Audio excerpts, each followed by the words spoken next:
Alright, we've made it to episode 10 now. It's been a little while. Had that big hour-long debate, so I hope you got a chance to see the hour-long discussion.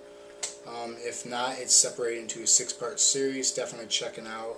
It's worth your time. There's some interesting discussion, a lot of boring video game playing, I promise you. But there was a good debate. Anyways, let's jump right into episode 10. This one is about the game Dante's Inferno. I just finished it on the 360, and it's not a bad game. I'll start off saying that it's not a bad game. It's not the best game I played, it's not the worst game I played. It's definitely a button-mashing game.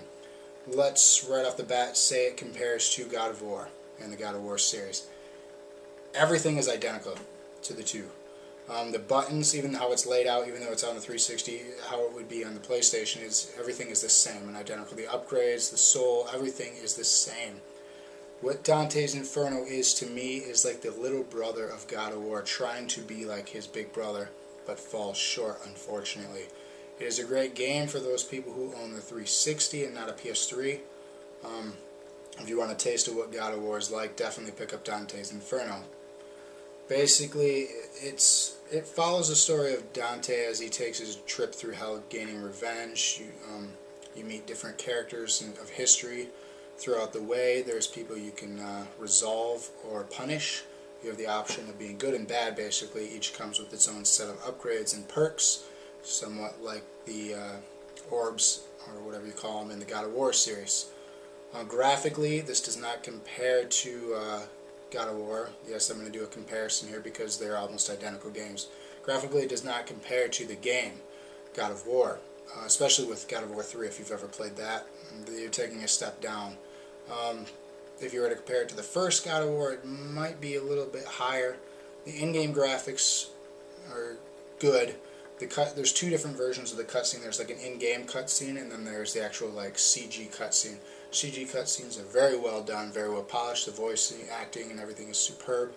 But the in-game cutscenes, they just don't blend. God of War 3 did that. I'll be doing a review on God of War 3 very shortly. And then the God of War series as a whole I'll do a review on. But those are more reviews to come. Also, I'll be talking about soon E3, which was probably going on by the time this video goes up. So I'll have some announcements of that. But by the time my videos on that go up, they'll probably be available to you. But if you didn't know, I'll have an E3 video just to recap what happened at the end of E3. But anyways, graphically, it does not compare to God of War 3.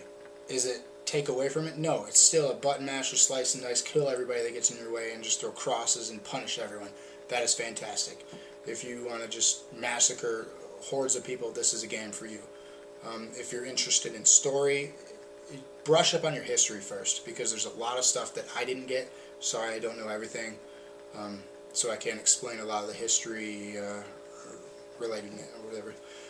I can't explain it because I don't know a lot of that history of the religion and whatnot. But definitely look it up. There's extras in the game that you unlock about the stories about the backstories about the characters and the story of Dante, his life, death, and so on and so forth. So it's very interesting in that aspect. It's, like I said, it's a worth playthrough. It takes about 5 to 6 hours depending on the difficulty, and it's worth a second playthrough to unlock the holy or unholy side depending on what you took the first time through. There's also almost like a horde mode, which has 50 waves of enemies that you make your way through. It's called the Gates of Hell.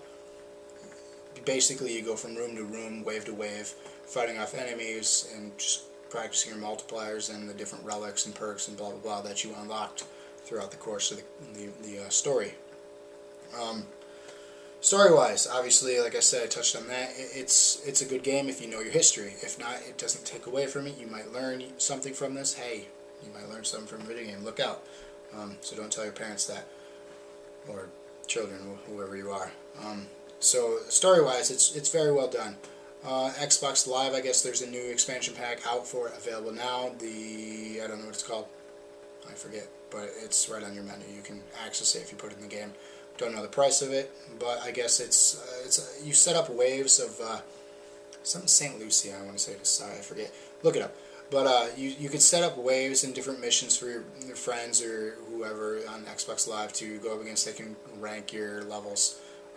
Also, you can play co-op multiplayer, which you can fight through hordes and stuff together. There's no story multiplayer, but you can play co-op horde Gates of Hell, basically. mode, which is fun. Will this game get older after a while? Probably. It's a button masher. I played through the God of War series 1 or 2 times and haven't played them again. Does that mean they're crappy? No. Does that mean Dante's Inferno is crappy? No. They're fantastic games for a button masher. They're very gory, very violent.